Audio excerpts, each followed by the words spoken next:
Hejin pulled her warm coat closer as she walked through Bryant Park. The cold winter wind blew through the streets of New York City. It was Christmas Eve, and small snowflakes were starting to fall from the dark sky. The clock on her phone showed 9:30 p.m., and she was finally heading home after a long day at work. As an architect, Ho-Jin spent many late nights at her office near Bryant Park. Her desk always had many building plans and drawings on it. Tonight was different, though. The whole city felt magical, with Christmas lights twinkling everywhere, and the sound of holiday music playing softly in the distance. The Winter Village in Bryant Park was usually closed by this time, but tonight one small booth was still open. Hejin noticed a warm golden light coming from it. She wasn't sure why, but something made her walk closer to look. Behind the booth stood an old man with kind eyes and gray hair. He wore a red scarf and a green winter coat. A small sign on his booth read Mr. Kim's Magical Toys. The shelves were filled with beautiful wooden toys, all of them looking very special and different from normal toys. "Good evening, young lady," Mr. Kim said with a gentle smile. "Would you like to see something special?" Hejin wasn't planning to stop, but there was something about Mr. Kim that made her feel safe and curious. "Yes, please," she said, brushing some snowflakes off her black hair. Mr. Kim reached under his counter and pulled out a wooden box. It was made of dark wood and had small stars carved all over it. "I think this one has been waiting for you," he said. When he opened the box, Hejin's eyes grew wide. Inside was the most beautiful nutcracker she had ever seen. It wasn't painted in bright colors like most nutcrackers. Instead, it was carved from dark wood like the box, and it wore what looked like space armor. Small lines that looked like stars and galaxies were carved all over its uniform. "It's beautiful," Hejin said softly, reaching out to touch it. "But why does it look so different from normal nutcrackers?" Mr. Kim's eyes twinkled. "Because, my dear, this nutcracker holds secrets of both Earth and the stars. Some stories are bigger than we imagine, and some magic hides in plain sight, especially in New York City during winter." Before Hejin could ask what he meant, Mr. Kim carefully placed the nutcracker back in its box and handed it to her. "But I haven't paid," she started to say. "This is a gift," Mr. Kim said firmly. "Some gifts find their own way to the right person. Just promise me one thing. Keep it by your bed tonight." Hejin felt confused but happy as she held the box. "Thank you, Mr. Kim. But will you be here tomorrow? I'd like to come back and learn more about it." The old man smiled mysteriously. "Don't worry about tomorrow. Tonight is when the magic begins. Now hurry home. It's getting late, and the snow is falling harder." As Hejin walked to her apartment, the snow fell softly around her. The streets of New York looked like a winter wonderland. She held the wooden box close to her chest, feeling as if she was carrying something very special. In her small but cozy apartment on the 10th floor, Hejin placed the nutcracker carefully on her bedside table. From her window, she could see the snowflakes dancing in the light of the street lamps. The city lights made the snow look magical. As she got ready for bed, Hejin kept looking at the nutcracker. Its carved face seemed to change slightly in the different lights, sometimes looking like it was almost smiling. She thought about Mr. Kim's strange words about Earth and stars, and about magic hiding in plain sight. "Good night, little nutcracker," she whispered as she turned off her lamp. She didn't know why, but she felt like something amazing was about to happen. As she drifted off to sleep, the sound of soft snowfall outside her window mixed with the distant sounds of the city, creating a perfect winter lullaby. Little did Hejin know that when the clock struck midnight, her quiet life as an architect in New York City would change forever. The sound of bells woke Hejin at exactly midnight. She opened her eyes slowly, wondering why her room seemed different. A soft blue light filled the space, but it wasn't coming from outside her window. The light was coming from her bedside table, where she had placed the wooden nutcracker. The nutcracker was glowing. The small carved lines that looked like stars on its uniform were shining with a beautiful blue light. As He-Jin watched, unable to move, the light grew brighter and brighter until she had to close her eyes. When she opened them again, she gasped. Where the wooden nutcracker had been, a tall young man now stood. He wore a uniform that looked like it was made from the night sky itself, with small points of light moving across the fabric like real stars. His face was kind but serious, and he carried himself like a soldier. "Please don't be afraid, He-Jin," he said in a gentle voice. "My name is Jiao. I am a guardian from the Stellar Defense Force, and I need your help." He-Jin sat up in her bed, pulling her blanket close. "How do you know my name? And what is the Stellar Defense Force?" Jiao walked to her window and looked out at the snowy city. "Mr. Kim told me your name.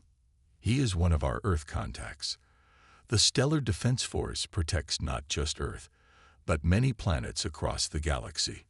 We hide in plain sight, watching and guarding against threats most humans never know about."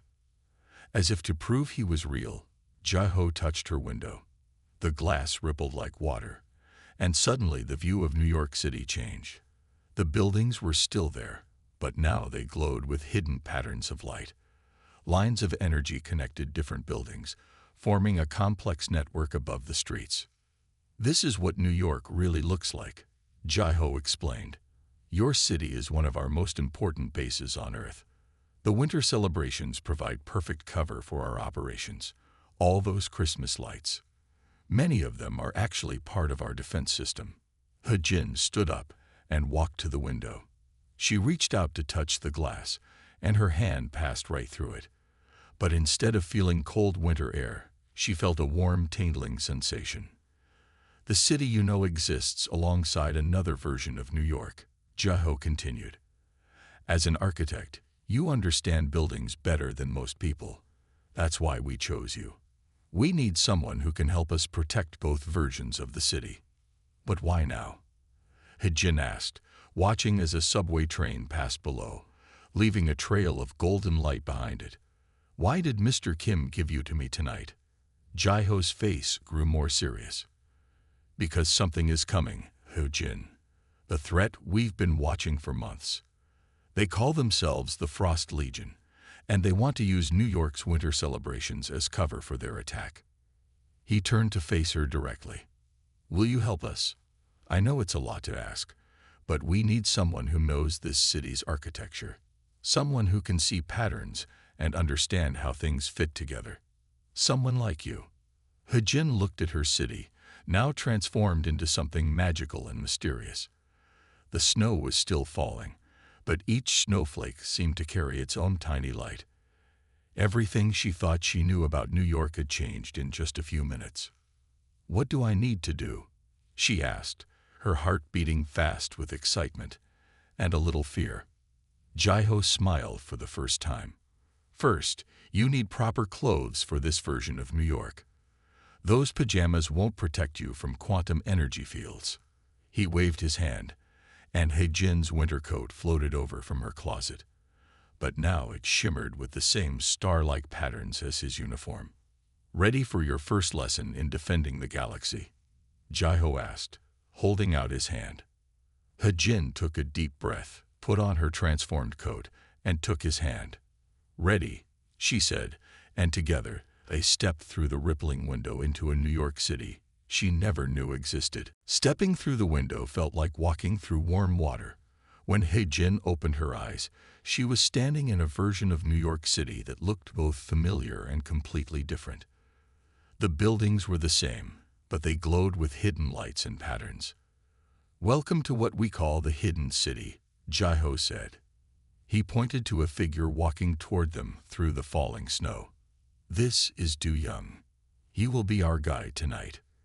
Do-young wore a uniform similar to Jiao's, but his seemed to change colors as he moved. His friendly smile made He-Jin feel more at ease. "I help new defenders learn about our version of New York," he explained. "Shall we start with Rockefeller Center?" They walked through streets that seemed empty of normal people. The snow fell silently around them, but each snowflake gave off a tiny glow.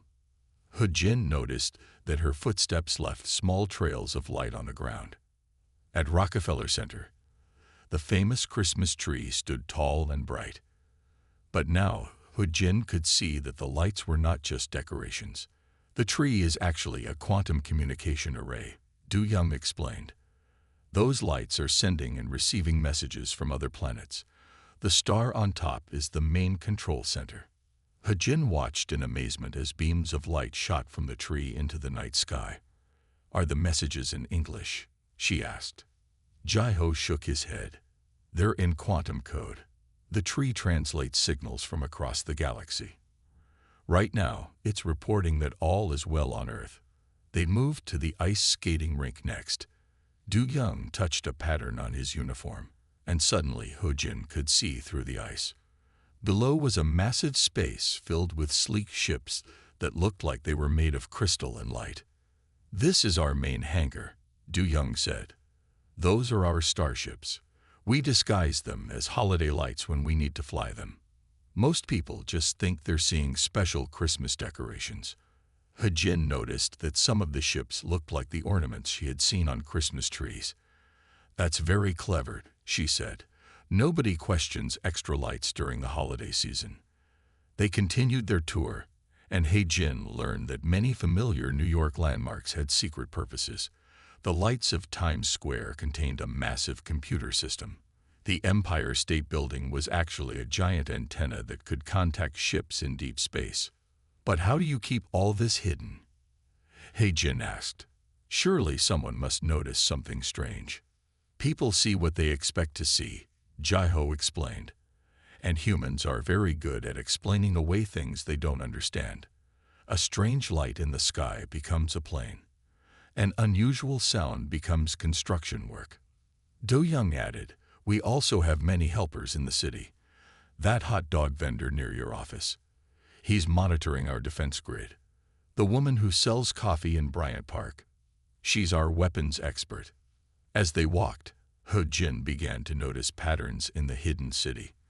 The lines of energy connecting buildings reminded her of architectural drawings.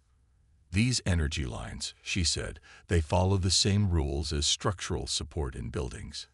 Jai-ho nodded, looking pleased. "That's exactly right. That's why we need an architect.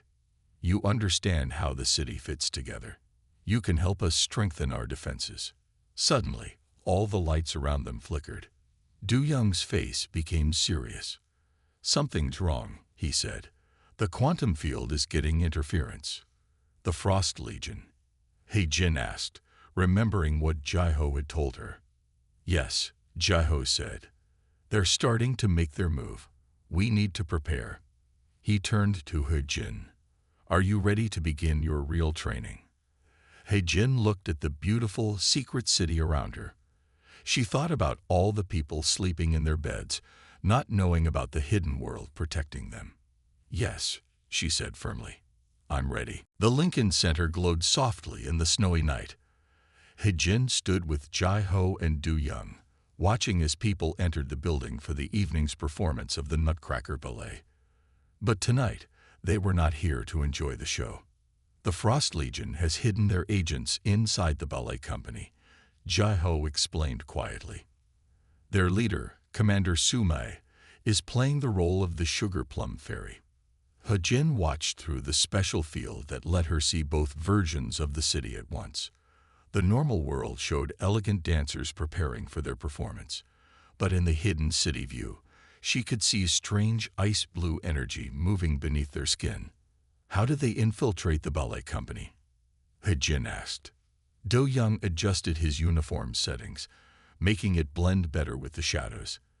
"They arrived 6 months ago, pretending to be a visiting dance company from overseas.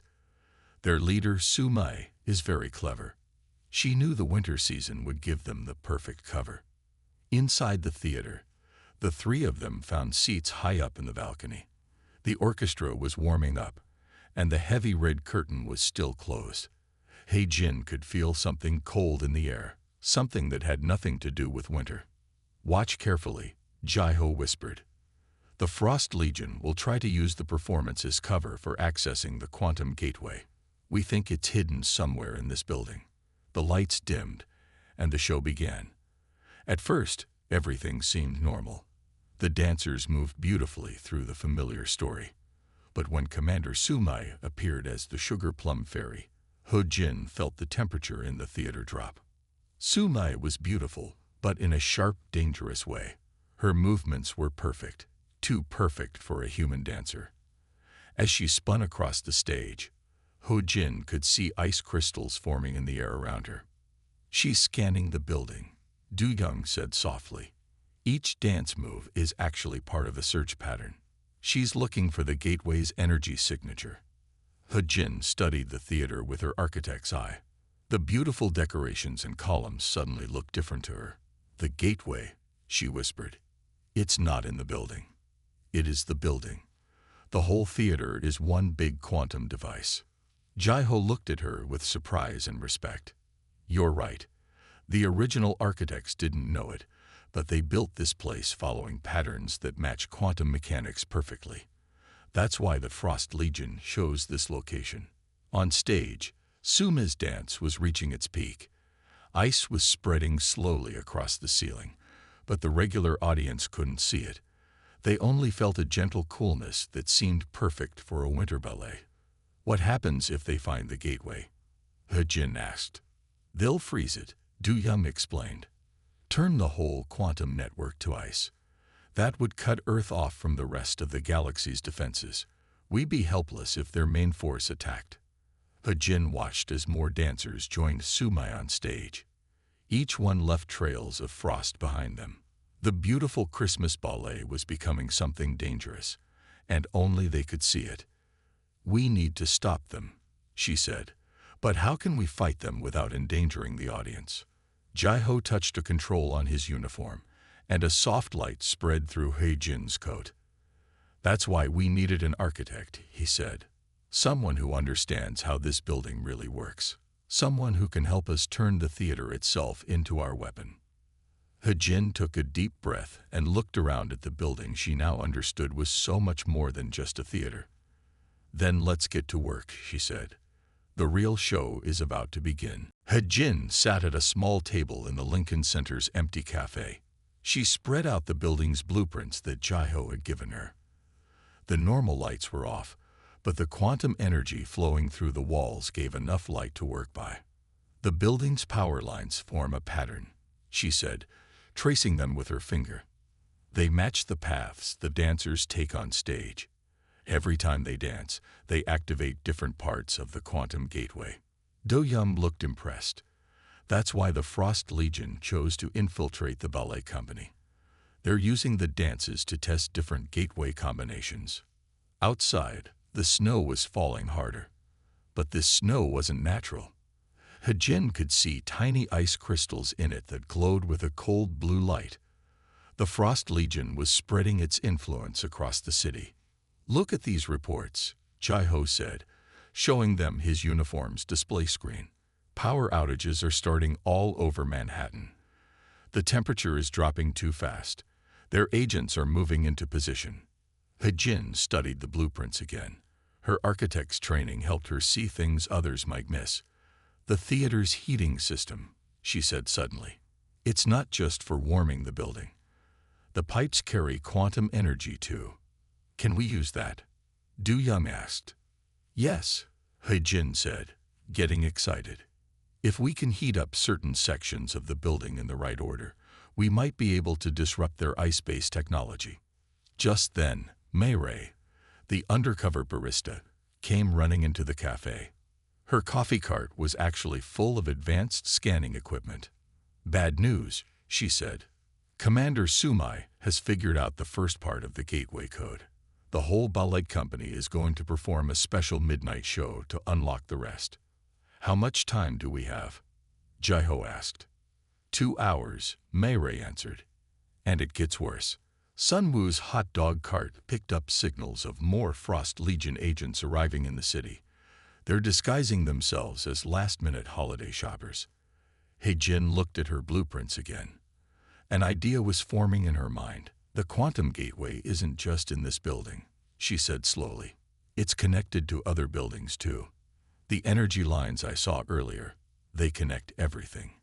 She started drawing on the blueprint with a special light pen Jeho gave her.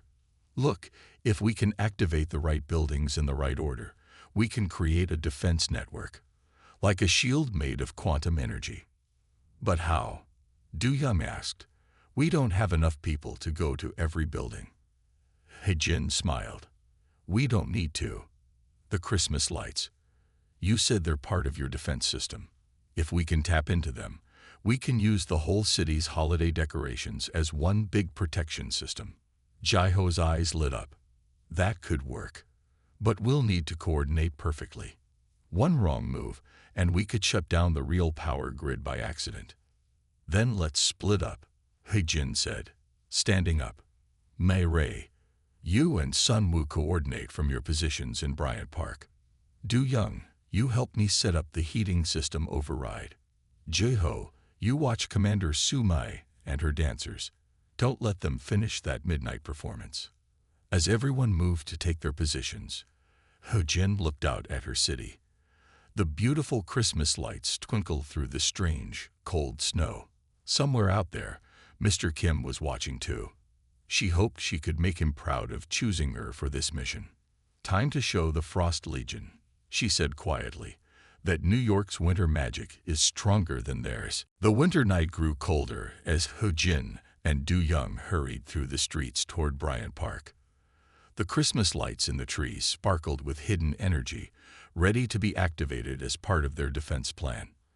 The Winter Village shops stood quiet and dark, except for the empty spot where Mr. Kim's toy booth had been. The Frost Legion is moving, Du Young said, checking his uniform's display. They're shutting down power in different parts of the city. People think it's just winter storm damage. Mei Rei's voice came through their communication system, which looked like normal winter scarves. Sun Woo reports 30 ICE agents heading toward Bryant Park. They're disguised as tourists, but they're leaving frost trails behind them. He-Jin watched as the beautiful park began to change. Ice crystals formed on every surface, spreading like delicate spider webs.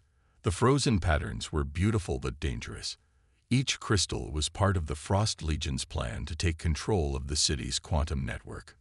Jeho, what's happening at the theater? He-Jin asked into her scarf. Commander Su Mai is preparing for the midnight performance. Jeho's voice answered. The other dancers are spreading ice energy through the building. We don't have much time. He-Jin looked at the park's Christmas tree. In the hidden city view, she could see quantum energy flowing through it like golden sap through a real tree. The tree is connected to Rockefeller Center, she said. If we can activate both trees at the same time, we can create an energy shield. Before they could move, the air filled with a sharp crackling sound. Frost Legion agents appeared, dropping their tourist disguises. They wore uniforms made of living ice that moved like flowing water. Their leader stepped forward, his boots leaving patches of frost on the ground. Stop them, he ordered. Don't let them reach the tree. The battle began. Du Young's uniform shifted to battle mode, glowing with warm energy that pushed back against the ice. He-Jin ran toward the tree, using her architect's knowledge to dodge through the park's paths in the most efficient way. Mei Rei emerged from her coffee cart, which transformed into a defensive position. The coffee machines turned into energy projectors, sending beams of warm light against the ice agents. Sun Woo's hot dog cart became a mobile command center, coordinating their defenses. The quantum network is responding. Mei Rei called out. The Christmas lights are amplifying our energy. He-Jin reached the tree and placed her hand on its trunk. She could feel the energy patterns flowing through it, just like the power lines in a building's blueprints. Du Young, help me activate the sequence. Working together, they began pressing specific points on the tree where quantum energy gathered. Each touch made more Christmas lights come alive with hidden power. The warm golden light pushed back against the Frost Legion's ice. Jeho, He-Jin called through her scarf. How much longer until midnight? 10 minutes, he answered. Commander Su Mai is about to begin her performance. If she completes the dance sequence, They'll crack the gateway code. Heijin looked around at the battle in the park. Ice and golden light clashed in beautiful but dangerous patterns. The normal world and hidden city seemed to flicker back and forth. Regular New Yorkers walked past, seeing only pretty Christmas lights and winter decorations. Time for the next part of the plan, Heijin said firmly. Mai-Rei, Sunwoo, get ready to boost power to all holiday decorations in the city. Do-Young, help me set up the final sequence. We're going to turn New York's Christmas spirit into our strongest weapon. At Lincoln Center, Commander Sumai began her midnight performance. As she danced, ice crystals formed in beautiful but dangerous patterns around her. Each movement was part of the code that would unlock Earth's quantum gateway. The theater grew colder with every step she took.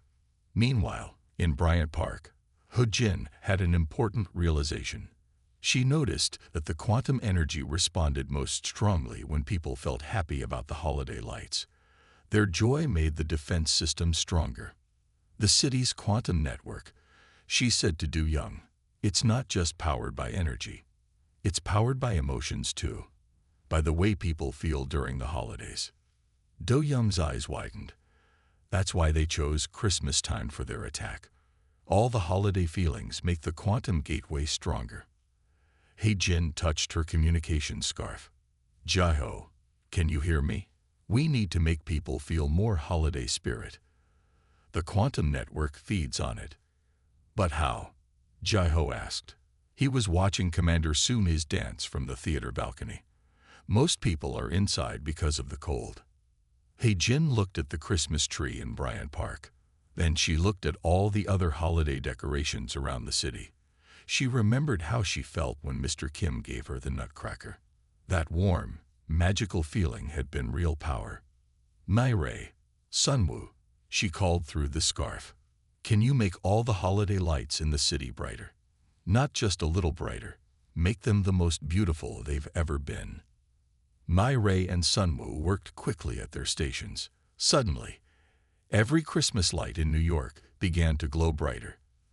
The trees sparkled like they were full of stars. The wreaths and garlands shimmered with golden light. Even the simple strings of lights in apartment windows began to shine with special warmth. People came to their windows to look. Some stepped out onto their balconies. Children pressed their faces against the glass, pointing and smiling. The whole city filled with wonder at the beautiful display. The quantum energy is growing stronger, Do-Young said excitedly. The network is feeding on everyone's happiness. At Lincoln Center, Commander Sumai's dance faltered. The ice crystals around her began to melt as waves of warm golden light pulsed through the building. The quantum gateway was responding to the city's combined holiday spirit. Now, Heijin called to her friends. Everyone activate your sections of the defense grid. Mai-Rei powered up her coffee cart's energy projectors.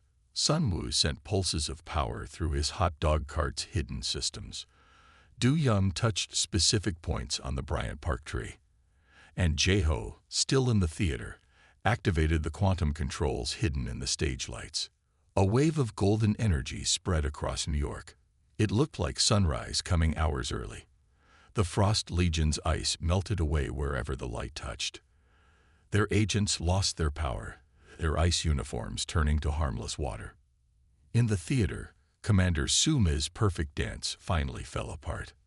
The ice crystals she had spent months growing shattered into tiny sparkles that looked just like normal stage glitter. This isn't possible, she said, staring at her hands as her ice powers faded. How did you beat our advanced technology? Heijin walked onto the stage, her architect's coat glowing with quantum light. Because we didn't fight you with just technology, she said. We fought you with something stronger. The real magic of New York at Christmas time. 1 week after the battle with the Frost Legion, Heijin stood in Times Square on New Year's Eve. The famous ball that would drop at midnight looked different to her now. Through her special vision, she could see it was actually a powerful quantum beacon, sending signals to friendly planets across the galaxy.